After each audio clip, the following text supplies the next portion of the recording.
Amigos, ¿qué tal? Bienvenidos a Cambio de Agujas. Hoy con nosotros se sienta Luis Ochoa, sacerdote.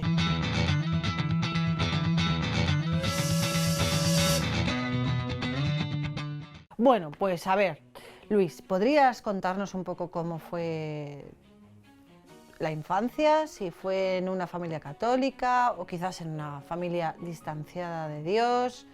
Y un poquito, pues a grandes rasgos, cómo fue también esa infancia. Pues yo nací en el seno de una familia católica con una fe viva que mis padres trataron de transmitirnos siempre, ¿no?, a sus hijos. Somos una familia de 12 hermanos y bueno, yo soy el sexto de 12 hermanos. Y en mi casa, bueno, pues la fe se vivió siempre, ¿no?, con intensidad. Mis abuelos vivieron con nosotros también cuando éramos niños y también procuraron transmitirnos la fe a nosotros. Y en ese sentido estuvimos siempre muy arropados, ¿no?, muy cuidados. ¿Cómo vivían la fe en casa? En mi casa nos arroparon muchísimo, ¿no?, desde siempre, ¿no?, y hemos vivido pues ese cariño, ¿no?, transmitido de fe viva, ¿no? Habitualmente nosotros desde niños íbamos con nuestros padres a misa todos los domingos y bueno, lo cierto es que ese modo esa vivencia de la fe, pues yo la recibí, ¿no? La recibí y fue un tesoro, ¿no? Pero un tesoro que yo olvidé pronto. Yo apenas llegado a la adolescencia me aparté de Dios en mi corazón. A la iglesia seguía yendo porque en mi casa hasta que cumplimos los 18 años teníamos que ir a misa con mis padres. Ya una vez cumplidos los 18 años ya nos daban libertad, ¿no?, para hacer lo que quisiéramos cada uno, pero mientras fuéramos menores de edad teníamos que hacer lo que ellos nos dijeran, que consideraban que era mejor para nosotros. Y yo acudía a misa, pero yo acudía externamente, ¿no? Yo internamente estaba muy lejos, no entendía nada, de hecho. O sea, para mí la Eucaristía era algo que no me tocaba en absoluto. Me parecía, bueno, pues un rollo, ¿no?, por llamarlo de alguna manera. Era algo que no vivía, ¿no? Que cuando uno pues en su corazón, en su vida, en sus obras está apartado de Dios, pues la Eucaristía queda muy distante, ¿no? Uno no llega a comprender, no llega a entender, ¿no?, ni llega a vivir tampoco, ¿no?, lo que significa. ¿Qué hace exactamente que se aleje de él, que se aleje de la fe, que se aleje de su creencia? ¿Qué hace? ¿Qué es lo que lo provoca? Y bueno, empecé a vivir mi vida, ¿no? Inicié los estudios universitarios, estudié la carrera de Geografía e Historia, empecé a estudiar también Económicas, buscando una salida profesional. Encontré un trabajo en una empresa de un familiar mío, un tío mío, que tenía, bueno, pues una multinacional dedicada a los deportes acuáticos, al submarinismo en concreto. Y bueno, tuve algunas experiencias de trabajo en Mallorca, en Canarias, en Fuerteventura en concreto. Y de allí pues pegué el salto al Caribe. Estuve trabajando en México, en la zona de la Riviera Maya, un lugar precioso, un paraíso natural, ¿no? Una maravilla, ¿no?, ver cómo Dios obra, ¿no?, también, ¿no?, en la creación, ¿no? Y ahí también manifiesta su belleza, ¿no? Y aunque yo en aquella época evidentemente no pensaba nada de esto, ¿no? Y nada, yo en aquella época, bueno, pues estaba trabajando en esta empresa, ganaba bastante dinero. El trabajo, bueno, pues era muy intenso, muchas horas de dedicación, pero era algo que me gustaba y estaba en un país maravilloso, un país precioso. Pero vivía para mí mismo, ¿no? Vivía para mí mismo y realmente, bueno, pues estaba pues muy encerrado en mí, ¿no?, y muy pendiente de mí y muy poco pendiente de los demás, ¿no? De hecho, en esa época un hermano mío estaba enfermo, mi hermano José Manuel, que falleció con 35 años, y al poco tiempo de llegar yo allí a trabajar a México, él falleció en Valencia. Y ese fue para mí el comienzo de la conversión, ¿no? La conversión es verdad que tiene momentos claves, ¿no? Tiene momentos puntuales que marcan, ¿no?, que te dan un aldabonazo en el corazón, ¿no?, y que te hacen empezar a ver las cosas de un modo nuevo, ¿no? Y para mí el primer gran aldabonazo fue este, ¿no?, la muerte de mi hermano, que para mí fue un drama, ¿no? Yo no entendía nada. Mi hermano falleció de SIDA con 35 años, aquí en Valencia, y yo entonces trabajaba allí en México Yo tenía un billete de avión comprado para ir allí a verlo unos días después y no me dio tiempo a llegar a verlo porque falleció poco antes, ¿no?, de que yo pudiera marcharme para allá. Y fue muy duro, ¿no? Cuando uno no tiene fe, el sufrimiento es insoportable, no hay nada a lo que agarrarse, ¿no? Y te vence y te destroza por dentro, ¿no? Y a mí me rompió por dentro, aquel sufrimiento me rompió por dentro, pero me permitió, ¿no?, por primera vez empezar a preguntarme por el sentido de mi vida, ¿no? ¿Qué es lo que yo estaba haciendo y por qué estaba haciendo eso, ¿no? Y hacia dónde me dirigía. Empezar a hacerme preguntas fundamentales, ¿no? Fue un poco el inicio de una búsqueda, ¿no?, de un camino. Yo, bueno, continué trabajando en México un tiempo, todavía estuve pues un par de años más o menos allí, año y medio, 2 años, hasta que regresé a Valencia. En ese periodo de búsqueda, bueno, pues es bonito, ¿no?, porque al final de todo se vale el Señor, ¿no? Pero bueno, yo era curioso porque yo me dedicaba a leer muchísimas cosas, a mí siempre me ha gustado mucho leer, pero vamos, lo que leía eran cosas que realmente pues no tenían una vinculación, ¿no?, con nuestra fe, en principio, ¿no? O sea, aunque el Señor se vale de todo, ¿no?, como os decía. Porque bueno, yo estuve leyendo, sobre todo en aquella época me leí la vida de Buda, me leí la vida de Confucio, me leí el Corán. No llegué a terminármelo, pero bueno, estuve ahí leyendo el Corán también, ¿no? Yo buscaba por muchos sitios, ¿no?, una respuesta, ¿no?, al sentido de esta vida, ¿no?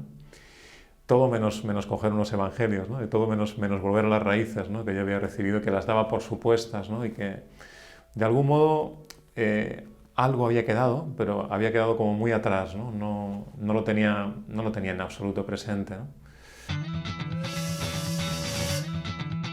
¿Y cómo sigue su camino? ¿Cómo se redirige su vida?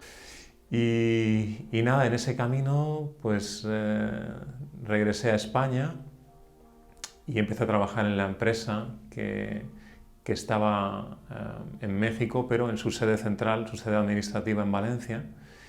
Y allí, bueno, pues estuve trabajando en un despacho como responsable de compras de la multinacional, y en ese despacho trabajaba una persona que era el responsable de ventas y que habíamos sido compañeros de estudios en Escolapios en Valencia. Y bueno, pues fue un reencuentro, ¿no?, con este chico. Habíamos tenido poco trato, pero la verdad es que fue un regalo encontrarlo allí. Y bueno, trabamos amistad entre los dos. Y él me contó un día, hablando con él, que él era voluntario en Cáritas, que él estaba ayudando a un grupo de personas sin hogar a reinsertarse socialmente, ¿no? Él era voluntario en una vivienda tutelada de Cáritas diocesana de aquí de Valencia. Y cuando me contó aquello, pues para mí fue como una luz, ¿no? Como una luz. Ahí vi algo bueno, ¿no? Algo que valía la pena, ¿no? Que veía que me tocaba y que me animaba, ¿no?, a dar un paso, ¿no?, en esa dirección. Y hablando con él, pues me presentó al director de este programa, de Cáritas, y bueno, hice un curso de voluntariado en Cáritas aquí en Valencia, y empecé a trabajar como voluntario en ese programa, ¿no?, que era realmente sencillo. Yo iba una noche a la semana a dormir a un piso tutelado en el que había un grupo de personas que estaban en proceso de salida de la calle, de ahí venían ellos, y después de haber pasado por un taller socioocupacional, por un albergue, habían pasado a una vivienda tutelada y estaban en proceso de reinserción, buscando trabajo para pues empezar una vida nueva, ¿no? Y yo me dedicaba a acompañarlos, ¿no?, a estar con ellos, simplemente, ¿no?, estar con ellos. Yo experimentaba que recibía un bien grande por estar con ellos, pero no sabía muy bien explicar el por qué recibía ese bien, ¿no? Pero sí lo notaba, ¿no?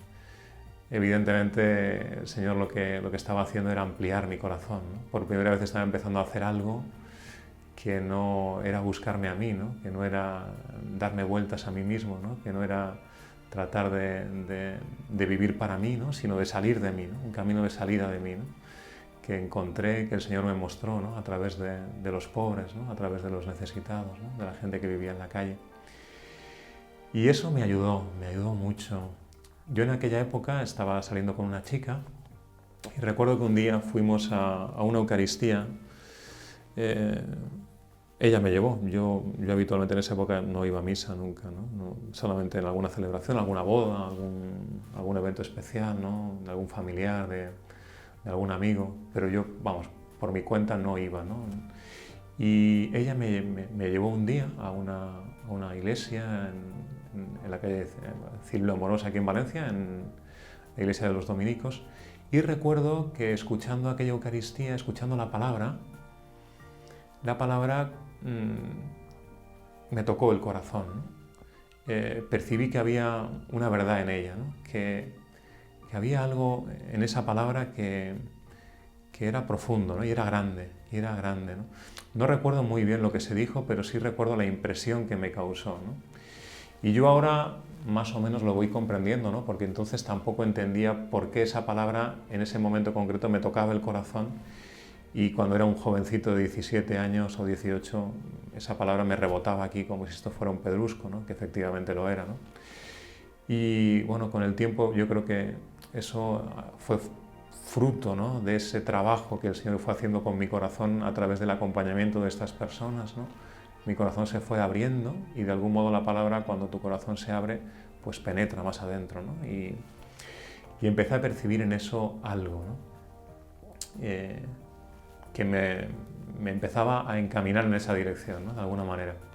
Pero bueno, tampoco hice demasiado caso, yo seguía viviendo mi vida, seguía viviendo en general para mí, y la relación con esta chica me ayudó también a salir de mí, al final las experiencias de amor humano también te ayudan, ¿no? a darte cuenta, ¿no? De que uno crece en la medida en que sale de sí, ¿no?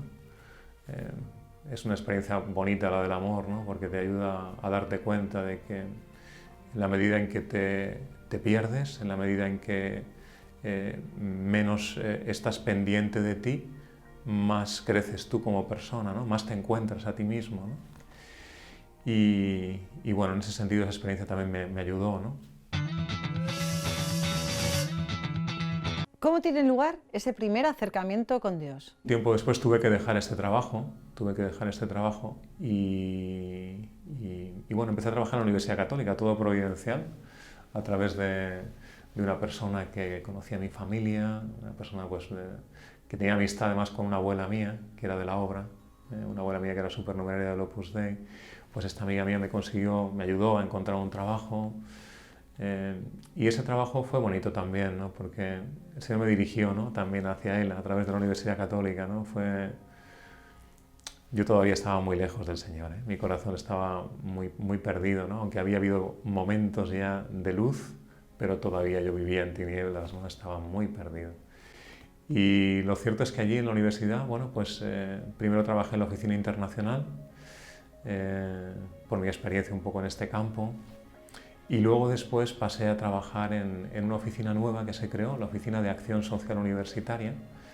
Y bueno, yo antes de empezar este trabajo en la Oficina de Acción Social Universitaria, recuerdo que tuve que dar una charla, una pequeña charla a un grupo de jovencitos en el área internacional, y me temblaba hasta la voz. O sea, yo era una persona que al haber estado, no sé, yo también un poco lo achaco a eso, ¿no? Tan encerrado en mí mismo, tenía un temor muy grande al ridículo, ¿no?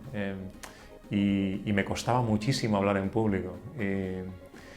Y bueno, fue muy bonito porque recuerdo que me pidieron que diera una charla a un grupo muy grande de jóvenes, ya no tan pequeño ya, sino un grupo grande de jóvenes en el Salón de Actos de la Universidad Católica. Y fue precioso porque cómo el Señor se vale de todo, ¿no? Y antes de dar esa charla yo estaba temblando de miedo, ¿no? No sabía muy bien cómo hacerlo, ¿no? Y había una capilla, todas las sedes de la Universidad Católica tienen una capilla, ¿no? Y me metí en la capilla de esa sede, ¿no? Y le dije al Señor que si estás ahí, ayúdame, ¿no? No recuerdo las palabras exactas, pero vinieron a ser más o menos estas, ¿no? Si estás ahí, ayúdame, ¿no? Porque yo no puedo, o sea, yo con esto no puedo, ¿no? Y recuerdo que luego, nada, fui a dar una charla y la di con una paz maravillosa, toda la charla, y una experiencia grande, ¿no? Una experiencia de que realmente, ¿no? cuando uno acudía a Dios, podía experimentar verdadera ayuda de su parte, ¿no? Y eso me tocó el corazón, ¿no? Me tocó el corazón. Yo en la oficina de acción social me cambiaron de sede, empecé a trabajar en otra sede de la Universidad Católica y allí había también una capilla, una pequeña capilla cerca del despacho en el que yo trabajaba. Y una mañana, bueno, pues no sé, no recuerdo muy bien la fecha, pero sí sé que empecé a acudir a hacer oración allí por las mañanas, ¿no? Antes de trabajar. Era una oración muy sencilla. Y no recuerdo muy bien estas palabras de dónde me brotaban, ¿no? Si es que las había leído en algún sitio o es que fueron pues, una inspiración que se me puso en el corazón, ¿no? Pero yo le pedía, casi literalmente con estas palabras, le decía, Señor, ayúdame a nacer de nuevo, le decía. Ayúdame a nacer de nuevo. Porque yo experimentaba pues, en mi corazón, después de una vida pues, tan encerrada en mí mismo, pues un corazón muy herido, ¿no? Mi corazón estaba muy herido, y estaba muy necesitado, ¿no? de ayuda, de verdadera ayuda. Y esa era mi oración, ¿no? Ayúdame a nacer de nuevo, ayúdame a nacer de nuevo, ¿no? Me pedía. Apenas estaba unos segundos, no estaba más, me acercaba, me asomaba a la capilla y luego me iba a trabajar, ¿no? ¿Y qué pasa luego? ¿Cómo sigue el acercarse al Señor? ¿Cómo cambia realmente su vida? Y nada, después de un tiempo, bueno, yo ahí empecé a ir a misa. En esa época empecé a ir a misa. No recuerdo el momento exacto, pero empecé a ir a misa. Iba a misa los domingos, me iba con mis padres habitualmente, porque ellos seguían yendo a misa todos los domingos. Iba a la parroquia de mis padres y me juntaba con ellos y acudía a misa. Yo creo que estuve así como un año, pero ni me confesaba ni comulgaba.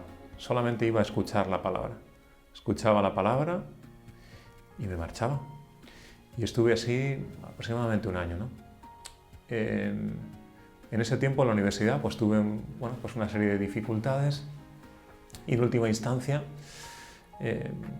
si no recuerdo mal, además creo que hice un poco de oración y vi que era lo conveniente, decidí dejar el trabajo, ese trabajo en concreto, y se lo comenté a mi compañero de despacho, que actualmente es el decano de la Facultad de Filosofía de la Universidad Católica, y le dije que tenía previsto dejar el trabajo y marcharme pues unos días a algún sitio tranquilo, a meditar un poco, a ver qué iba a ser de mi vida y qué es lo que iba a hacer.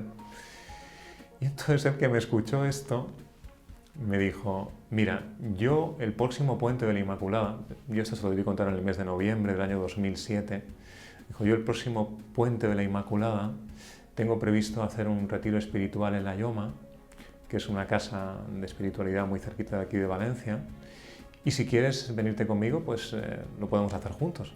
Me invitó, ¿no?, a hacerlo con él. Y yo le dije que sí, le dije que sí.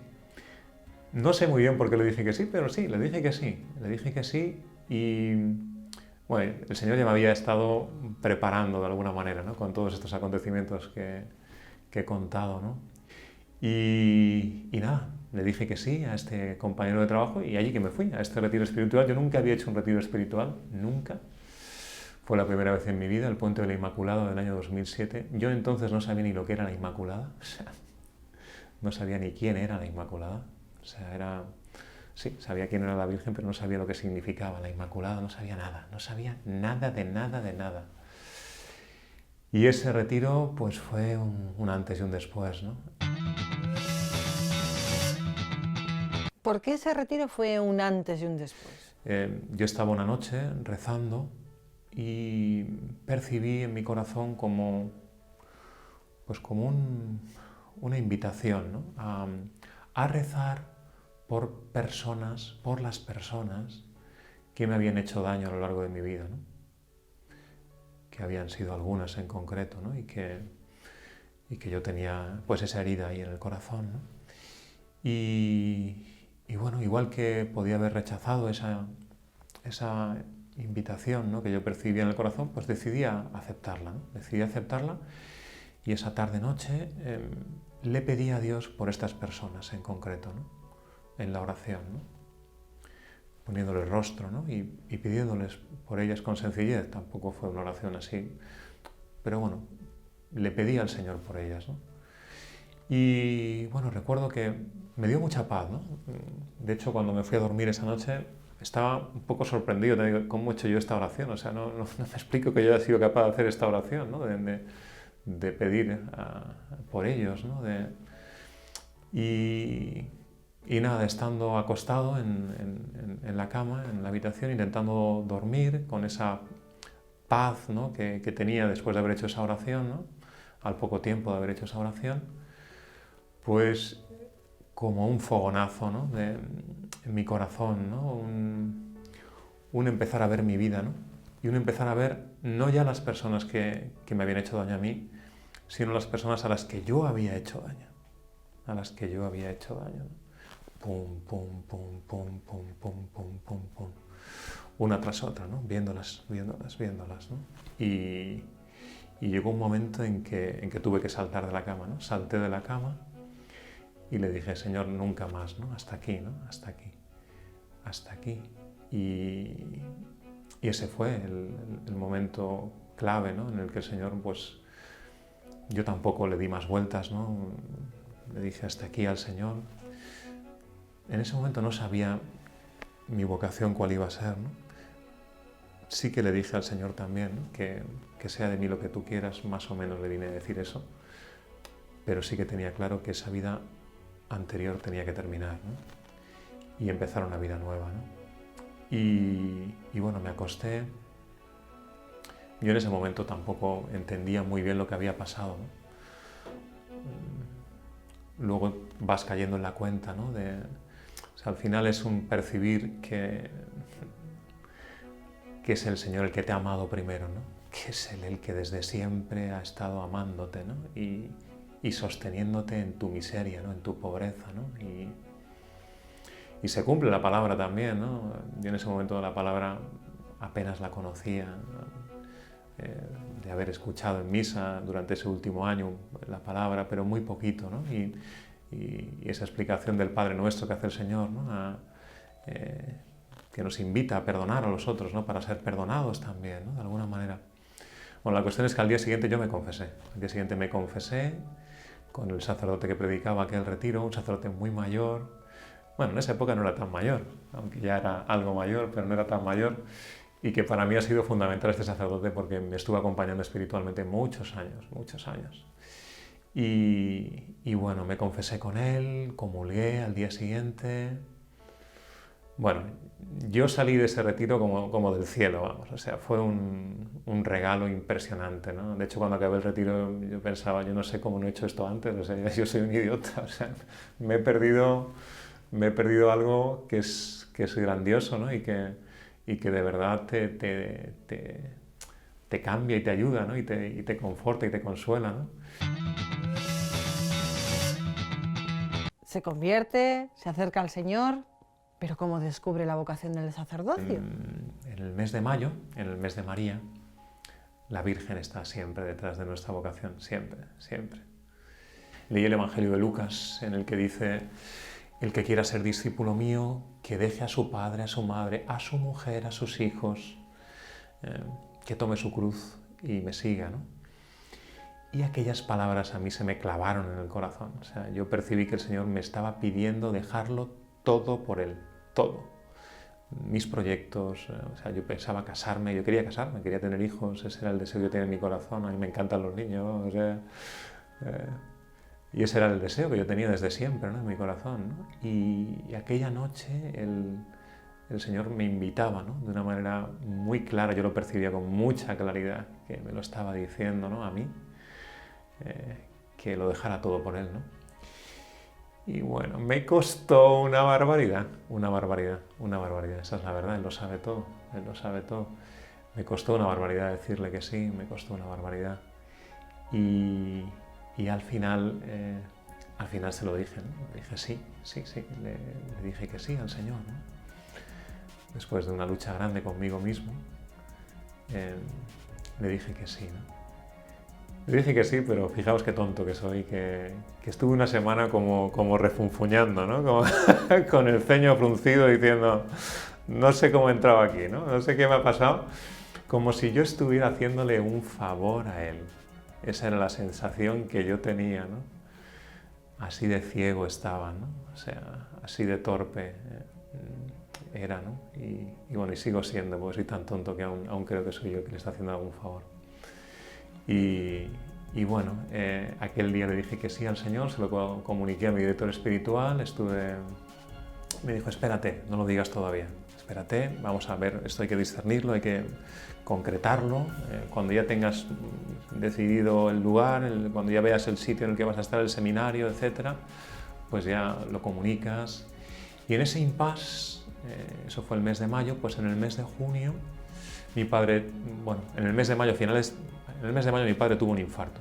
Poco tiempo después de que yo le dijera que sí al Señor, mi padre tuvo un infarto, estaba en su tierra, en La Mancha, y le dio un infarto y bueno, se quedó en coma.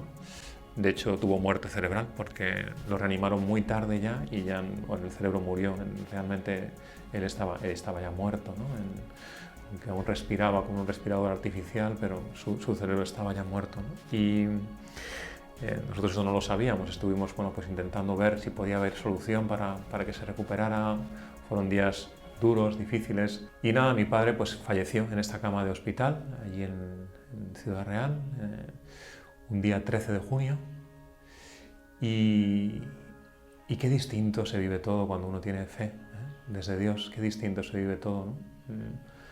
Así como la muerte de mi hermano fue para mí un drama que me destrozó, que realmente, bueno, pues me partió en dos, ¿no? Pues la muerte de mi padre la viví con una paz muy grande, ¿no? Muy grande, con un consuelo muy grande de parte de Dios también. Hubo momentos difíciles también, duros, de lágrimas, pero también de mucha paz, ¿no? de mucha serenidad, ¿no? Y ya en el mes de septiembre pues entré al seminario en Valencia, y inicié un camino, ¿no? hacia el sacerdocio, ¿no? Que duró 7 años, desde el 2008 hasta el 2015 que me ordenaron, ¿no? ¿Qué le diría a una persona que está intentando buscar el sentido de la vida, el sentido de su vida, que está intentando buscar a Dios? ¿Qué frase, qué palabra, qué cosa le diría? Bueno, no hay mucho que decir. O sea, realmente el que busca encuentra. Antes de que empecemos a buscar, ya está el Señor buscándonos. Él nos está buscando desde siempre, desde siempre. Precisamente cuando uno se encuentra con Él se da cuenta de eso, ¿no? El que busca encuentra, el que busca encuentra. Y el Señor se hace el encontradizo de mil maneras, a través de mil situaciones, de las más inesperadas además, donde menos te lo esperas te lo encuentras, ¿no? Y te toca el corazón, ¿no? Y te lo conquista, porque Él es el amor y la verdad es el amor. Y el que busca la verdad busca a Dios, aunque no lo sepa, y al final se acaba encontrando con Él, ¿no? Y se acaba enamorando de Él, porque Dios solo sabe enamorar, no sabe hacer otra cosa, Y ese es el camino de la felicidad, ¿no? ¿Quiénes son felices? Los enamorados. Los que están enamorados son los que son felices, ¿no? No son otros, ¿eh? Hay que enamorarse, hay que dejarse conquistar, ¿no? Hay que dejarse, porque es verdad que uno tiene que ser libre para eso. El Señor no nos fuerza nada, nos abre todas las puertas. A mí cuando me llamó no me cerró ninguna, ¿eh? A mí me las abrió. Me dijo, mira, aquí tienes esto, ¿no? Y aquí estoy yo, ¿no? O sea, si me quieres, aquí estoy, ¿no? Y entonces, bueno, pues eso. El Señor nos busca a todos, no hay uno solo que no busque, no existe. Nos ha creado por amor y nos ama y nos busca, porque sabe que lo necesitamos y hasta que no nos encuentra no para. Es verdad que hace falta que tú tengas disposición también, ¿no? Porque Él no fuerza, Él nos quiere muy libres, ¿no? Pero no hace falta más que eso, buscar. Lo demás lo hace Él. Padre, muchísimas gracias por estar hoy aquí con nosotros. Gracias.